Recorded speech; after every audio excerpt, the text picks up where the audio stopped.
ఇంట్లో ఉన్న బంగారాన్ని విడిపించి ఆ రోజు ఆన్లైన్ రేటుకే మేము కొంటాం. Sharma gold company. నమస్కారం, సుమన్ టీవీకి స్వాగతం.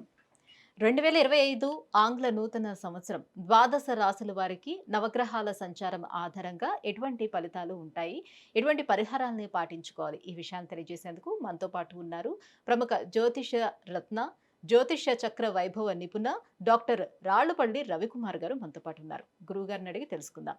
నమస్కారం గురుగారు. నమస్కారం గురుగారు, మొదటిగా ద్వాదశ రాశుల వారి గురించి తెలుసుకునే ముందు ఈ నవగ్రహాల్లో ముఖ్యమైనటువంటి గ్రహాలు ఏవైతే ఉన్నాయో వాటి సంచారం ఎలా ఉంది, ఎటువంటి ఫలితాలను అందిస్తుంది? సుమన్ టీవీ ప్రేక్షకులకి ఆంగ్ల నూతన సంవత్సర శుభాకాంక్షలు.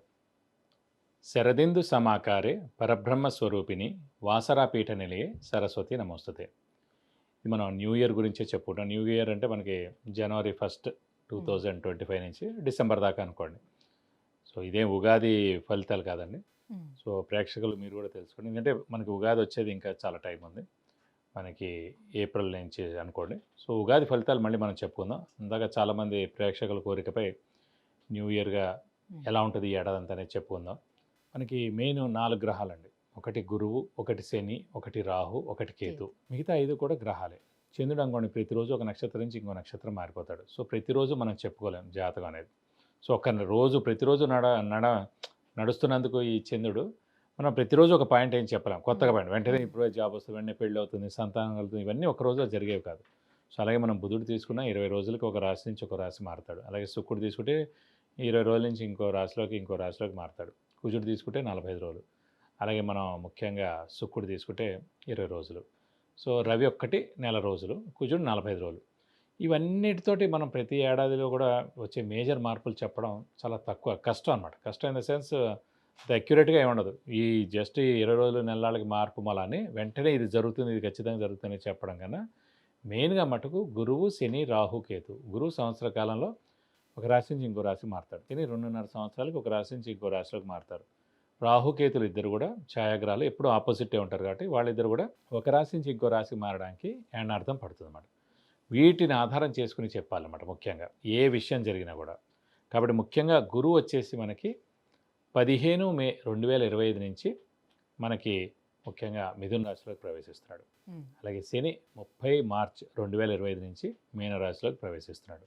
ఇక రాహుకేతు ఇద్దరు కూడా సేమ్ డేట్ 18th మే 2025 నుంచి మనకి రాహు కుంభరాశిలోకి వస్తాడు. అలాగే కేతు సేమ్ 18th మే 2025 నుంచి సింహరాశిలోకి కేతు వస్తాడు. ముఖ్యంగా మొన్న కూడా చెప్పుకున్నాం మనం, అక్టోబర్ 20 తారీఖు నుంచి కుజుడు నీచలో ఉన్నాడండి. సో ఈ కుజుడు నీచత్వం 21 జనవరి 2025 వరకు ఉంది. అంటే ఈ జనవరి 2025 21వ తారీఖు దాకా ఉంది. మళ్ళీ ఇంకొకసారి 3rd ఏప్రిల్ 2025 నుంచి 5th జూన్ 2025 వరకు కుజుడు నీచలో ఉంటాడు. సాధారణంగా ఈ కుజుడు మెయిన్గా న్యాచురల్ కెలామిటీస్ కారకుడు, అంటే ఎర్త్క్వేక్. లాస్ట్ టైం మనం ఎందుకో చెప్పుకోలేకపోయాం, ఈ న్యాచురల్ కెలామిటీస్ అనే వర్డ్ వాడడం కానీ చెప్పుకోలేకపోయాం. సో ఎర్త్క్వేక్ కానివ్వండి, మేజర్గా తుఫాన్లు కానివ్వండి, పంచభూతాలు ఏవైతే సృష్టిస్తాయో నీరు ద్వారా కానివ్వండి, భూమి ద్వారా కానివ్వండి, లేకపోతే ఫైర్ అగ్ని ద్వారా కానివ్వండి, సో ఇలాంటి ఈ పంచభూతాలు సాక్షిగా ఏదైనా ప్రళయం సంభవించేందుకు అవకాశం ఉన్నాయి. ఇది కాకుండా కుజుడు మెయిన్గా కారకుడు ఎలక్ట్రికల్ అనుకున్నాం, ఫైర్ ఏదైనా అంటుకోవడం కానీ, సెక్యూరిటీ కూడా కుజుడే అండి. అలాగే సెక్యూరిటీ ల్యాబ్స్ అవ్వడం కానీ, షార్ట్ సర్క్యూట్ అవ్వడం కానివ్వండి, మెయిన్గా వెహికల్ యాక్సిడెంట్స్, అలాగే ఫ్యాక్టరీలో పనిచేసే వాళ్ళు వర్కర్స్ ఉంటారు, ఇండస్ట్రీలో పనిచేసే వర్కర్స్ ఉంటారు, అక్కడ ఏమైనా పేరడం కానీ లేదంటే అంటుపోవడం కానీ, ఇదే కాకుండా ఈ ఎన్కౌంటర్స్ ఇవన్నీ కూడా జరుగుతుంటాయి. ఇలాంటి చోట్ల కూడా అనవసరంగా మన పోలీసులు కూడా కొంతమంది చనిపోవడం జరుగుతుంది, అలాగే ఆర్మీ వాళ్ళు కూడా కొంతమంది చనిపోవడం జరుగుతుంది. కాబట్టి మనకి జూన్ 5వ తారీఖు దాకా ఇలాంటివన్నీ ఉన్నాయండి. ఏప్రిల్ నుంచి జూన్, ఏప్రిల్ ముఖ్యంగా ఏంటంటే జనవరి 21వ తారీఖు దాకా ఉంది. ఆల్రెడీ మనకి 21 అక్టోబర్ నుంచి స్టార్ట్ అయింది 2024 నుంచి జనవరి 21, 2025 వరకు ఉంది. ఇది కాకుండా 3rd ఏప్రిల్ 2025 నుంచి 5th జూన్ 2025 వరకు కూడా కుజుడు నీచలో ఉంటాడు. మళ్ళీ ఇది దాటిపోతే కనుక ఇంకా ఎలాంటి ఇబ్బందులు ఉండమాట. ఇవన్నీ ముఖ్యంగా మెయిన్గా రాహు, కేతు, గురు, శని మనకి ఎక్కడెక్కడ సంచరిస్తారో మెయిన్గా ఈ 2025 సంవత్సరంలో ఇలా ఉంటుంది.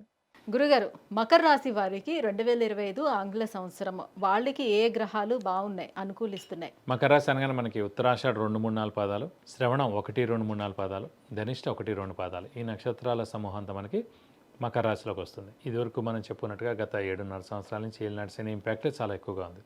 ఇప్పుడు లాస్ట్కి వచ్చేసింది. సో 30 మార్చ్ 2025 తోటి ఏలినాటి శని వీళ్ళకి వెళ్ళిపోతుంది. అయిపోతుంది. అప్పటిదాకా కూడా అక్కర్లేదండి. ఇప్పుడు ఈ జనవరి 1 కాబట్టి ఈ రోజు నుంచి మనం చూసుకున్నప్పుడు ఖచ్చితంగా వీళ్ళకి చాలా బాగుంటుందనే చెప్పుకోవాలి. ఎందుకంటే ముఖ్యంగా ఏలినాటి శని ఇంపాక్టే ఎక్కువగా ఉంది. ఎందుకంటే కరోనా స్టార్ట్ అయినప్పుడు కూడా చూసుకోండి. సో 2020-22 ఏదైతే ఉందో కరెక్ట్గా 2020-22 మకర రాశిలోనే శని ఉన్నాడు. సో హయ్యెస్ట్ ప్రాబ్లం ఎక్కువగా ఫేస్ చేసింది ఎవరైతే కనుక మకర రాశి వాళ్ళనే చెప్పుకోవాలి. ఎందుకు ఎక్కడైతే వాళ్ళ రాశి ఉందో ఆ రాశిలోనే శని ఉన్నప్పుడే ఇది బయటపడింది కరోనా అనేది. సో ఆ రాశి నుంచి బయటికి అంటే 2023 జనవరికి ఫుల్ ఫ్లెడ్జ్డ్గా బయటకు వచ్చేసింది మకర రాశి నుంచి కుంభరాశిలోకి. సో అప్పుడు కరోనా అనేది ఫుల్ ఫ్లెడ్జ్డ్గా బయటకు వెళ్ళిపోయింది. అంటే ఈ లోపల వెళ్ళిపోయినా కూడా అంటే మకర రాశికి అధిపతి శని శని తన స్వస్థానంలోనే ఉన్నప్పుడే ఇంత కరోనా వచ్చింది ప్రపంచవ్యాప్తంగా. సో ఎక్కువగా ఇబ్బంది పడింది కూడా మకర రాశి అంటున్నాను. సో అందుకే మకర రాశి వాళ్ళ గురించే చెప్తాను. నాది కూడా మకర రాశి అండి. సో నేను చెప్తున్నా ఖచ్చితంగా మన నుంచి మొత్తం ఏదైతే బాగా మైనస్ ఈ 7.5 ఏళ్ళ నుంచి పడ్డామో ముఖ్యంగా కరోనా టైంలో అటు ఆరోగ్య విషయం కానివ్వండి, ఉద్యోగ విషయం కానివ్వండి, ఆర్థిక విషయం కానివ్వండి, ఇంట్లో విషయాలు కానివ్వండి, అన్ని విషయాల్లో కూడా నిరుద్యోగులు కానివ్వండి, వివాహం కానివారు కానీ, సంతానం కానివారు కానీ, అప్పులు ఉన్నవాళ్ళు కానీ అందరికీ కూడా ముఖ్యంగా మకర రాశి వాళ్ళు ఎవరైతే ఉన్నారో ఆ 2020-22 విపరీతంగా చాలా ప్రాబ్లమ్స్ ఫేస్ చేశారు. వాళ్ళందరూ కూడా ఖచ్చితంగా రిలీఫ్ వచ్చింది. వెళ్ళిపోతుంది కాబట్టి 2.5 సంవత్సరాల మటుకు గోల్డెన్ పీరియడ్ అండి. ప్రస్తుతం 6వ స్థానంలోకి గురువు ప్రవేశిస్తున్నాడు 15th మే నుంచి అన్నారు. గురువు 6వ స్థానంలో వచ్చినా కూడా ఈ శని బలం పరిపూర్ణంగా శని 3వ స్థానంలో ఉండి శని ఏలినాటి శని వెళ్ళిపోయింది కాబట్టి శని బలమే పరిపూర్ణంగా ఎక్కువగా ఉంటుందని చెప్పుకోవాలి. సో ఎలాంటి ఇబ్బంది ఉండదని. ఇంకోటి మకర రాశి వాళ్ళకి తృతీయ వ్యయాధిపతి గురువు అండి. సో తృతీయ వ్యయాధిపతి పాపి అయిన గురువే 6వ స్థానంలో ఉన్నాడు. సో నష్టమే లేదు, హెల్పే చేస్తాడు తప్ప నష్టం ఏం చేకూర్చడు. అలా అని చెప్పి గురుబలం పరిపూర్ణంగా ఉన్నట్టు కాదు, తక్కువగా ఉంది. కానీ ప్రస్తుతం 15th మే దాకా మటుకు గురుబలం పరిపూర్ణంగా ఉంది కాబట్టి వివాహ విషయం ముఖ్యంగా సంతాన విషయం మటుకు గట్టిగా మీరు ఆలోచించాలి.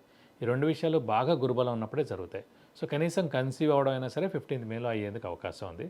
అలాగే వివాహం అయినా సరే పెళ్ళి అవ్వడం కానీ, అంటే కుదరడం కానీ, ఎంగేజ్మెంట్ అవ్వడం కానీ ఏవైనా సరే కనీసం 15th మే లోపల అయ్యేటట్టుగా చూసుకోండి. మీరు గురుబలం పరిపూర్ణంగా ఉన్నప్పుడు గట్టిగా ప్రయత్నిస్తే వెంటనే జరుగుతుంది. ఎందుకంటే ఏలినాటి శని కూడా వెళ్ళిపోతుంది కాబట్టి శని కూడా మేలు చేస్తాడు కాబట్టి ఖచ్చితంగా చాలా బాగుంటుందని చెప్పుకోవాలి. ఇక నెక్స్ట్ ద్వితీయంలో రాహు ఉన్నాడు. సో ద్వితీయ స్థానం అంటే కుటుంబ స్థానం, నేత్రస్థానం, వాక్స్థానం, ధనస్థానం. ఇంత ఇబ్బంది ఉంటుందని మనం ఏం అనుకోకలేదు. ఎందుకంటే ద్వితీయంలో రాహు ఉన్నా కూడా గురువు యొక్క దృష్టి భాగ్య దృష్టి మిథునం నుంచి చూస్తున్నాడు కాబట్టి రాహుని 9th ఆస్పెక్ట్ తోటి రాహుని చూస్తున్నాడండి. సో ఏ బ్యాడ్ చేయకుండా అతను కాపాడుతూ ఉంటాడు. సో మనకి ద్వితీయ స్థానంలో ఉన్న మకర రాశి వాళ్ళకి దోషం ఏం లేదండి, నష్టం ఏం చేకూర్చడు మేజర్గా. కానీ అక్కడ వాక్ స్థానం అయింది కాబట్టి, కుటుంబ స్థానం, ధనస్థానం, నేత్రస్థానం అయింది కాబట్టి వాక్ జాగ్రత్తగా మాట్లాడడం, అక్కర్లేని మాటలు మాట్లాడకపోవడం. ఇన్నాళ్ళు చనువుగా ఉన్నా కూడా వాటితోటి మనం జాగ్రత్తగా మాట్లాడామనుకోండి ఏం కాదు. కానీ ఏదైనా వేరేది మాట్లాడామనుకోండి అది దొరికి అనవసరంగా వేరేది అవ్వచ్చు. అలాగే కుటుంబంలో కూడా చిన్న చిన్న తగాదాలు రావచ్చు. మన మాటే జాగ్రత్తగా ఉన్నాం అనుకోండి ఇంకా ప్రాబ్లం ఉండదు. ధనానికి 100% వచ్చేది 90 వస్తుంది, 80 వస్తుంది. సో నష్టమేం లేదు. కాబట్టి ఓవరాల్గా చూస్తే కనుక మకర రాశి వారికి మటుకు అత్యద్భుతంగా ఉంటుందని చెప్పుకోవాలి ఈ సంవత్సరం అంతా. ఇక ఉద్యోగస్తులకి, వ్యాపారస్తులకి 3వ స్థానంలో ఉన్నటువంటి శని ఎటువంటి లాభాన్ని ఇస్తాడు? ఉద్యోగస్తుల మటుకు పట్టిందలా బంగారం అండి. ఎందుకంటే శని తృతీయంలో ఉండి శని ప్రొఫెషన్ కారకుడు, ఉద్యోగ కారకుడు కాబట్టి నిరుద్యోగులకు ఉద్యోగం రావడం, ఉద్యోగస్తులు promotions, name and fame, increments, promotions, foreign tour visits, assignments రావడం ఇవన్నీ కూడా జరుగుతాయి. వ్యాపారస్తులు కూడా 6th గురువున కూడా అంత నష్టం ఏం చేకూర్చడు. ఖచ్చితంగా వ్యాపారస్తులకి ఏలినాటి శని నడిపింది కాబట్టి రెట్టింపు ఉత్సాహంతో కొత్త వ్యాపారం స్టార్ట్ చేసి ఇలాంటి ఎక్స్పాన్షన్ కూడా వెళ్ళచ్చు. ఖచ్చితంగా వ్యాపారస్తులకు పట్టిందలా బంగారం అని చెప్పాలి. ఇంకా ఎలాంటి పరిహారాలను పాటించుకోవాలండి? మీరు ప్రస్తుతం గురువే మీడియంగా ఉన్నారు, అలాగే రాహు ద్వితీయంలో ఉన్నారు కాబట్టి ముఖ్యంగా ద్వితీయంలో ఉన్న రాహు కోసం అమ్మవారిని ఎక్కువగా ఆరాధించడం, సుబ్రహ్మణ్య స్వామిని ఎక్కువగా ఆరాధించడం, అలాగే గురువు 6వ స్థానంలో ఉన్నాడు కాబట్టి దత్తాత్రేయ స్వామిని ఎక్కువగా ఆరాధించడం. సో దత్తాత్రేయ స్వామి అష్టోత్తరం, అమ్మవారు ఏ అమ్మవారైనా అష్టోత్తరం చదువుకోవడం, ఖడ్గమాల చదివితే ఇంకా చాలా మంచిదండి. అలాగే వీలైతే సుబ్రహ్మణ్య స్వామి అష్టోత్తరం కూడా చదువుకుంటే మంచిది. అలాగే గురువారం రోజున మనకి 41 ప్రదక్షిణాలు దత్తాత్రేయ స్వామికి చేయడం, అమ్మవారికి శుక్రవారం రోజున 41 ప్రదక్షిణాలు చేయడం, సుబ్రహ్మణ్య స్వామికి మంగళవారం రోజున 41 ప్రదక్షిణాలు చేయడం చేస్తే మంచిది. అలాగే వీలైతే కనుక ఇక్కడ మనకి హైదరాబాద్లో ఉంది, ఆన్లైన్ అయినా మీరు సెర్చ్ చేయొచ్చు, స్కందగిరి టెంపుల్, పద్మారావు నగర్. సో అక్కడ సుబ్రహ్మణ్య స్వామికి హోమం మరియు అభిషేకం ఒక్కసారి ఈ సంవత్సర కాలం అంతా ఉంటుంది కాబట్టి ఈ సంవత్సరంలో ఎప్పుడైనా సరే ఒక్కసారి హోమం మరియు అభిషేకం మీ పేరు, నక్షత్ర, గోత్రనామాలు చేస్తే కనుక దోషం మొత్తం దొరికిపోయి అత్యద్భుతంగా ఉంటుందని చెప్పగలను. విద్య, ఉద్యోగం, వివాహం, వ్యాపారం, విదేశీయానం, ఆరోగ్యం, ఐశ్వర్యం, గృహం వీటన్నిటి గురించి తెలుసుకోవాలంటే కింద స్క్రోల్ అవుతున్నటువంటి నెంబర్లకి కాల్ చేయడం లేదంటే మెసేజ్ చేసి గురువుగారి యొక్క అపాయింట్మెంట్ పొందొచ్చు. గురుగారు, మకర రాశి వారికి 2025 సంవత్సరం ఎలా ఉండబోతుంది, ఎటువంటి పరిహారాలను పాటించుకుంటే ఇంకా యోగదాయకంగా ఉండబోతుంది, ఈ విషయాన్ని తెలియజేసినందుకు ధన్యవాదాలు. నమస్కారం.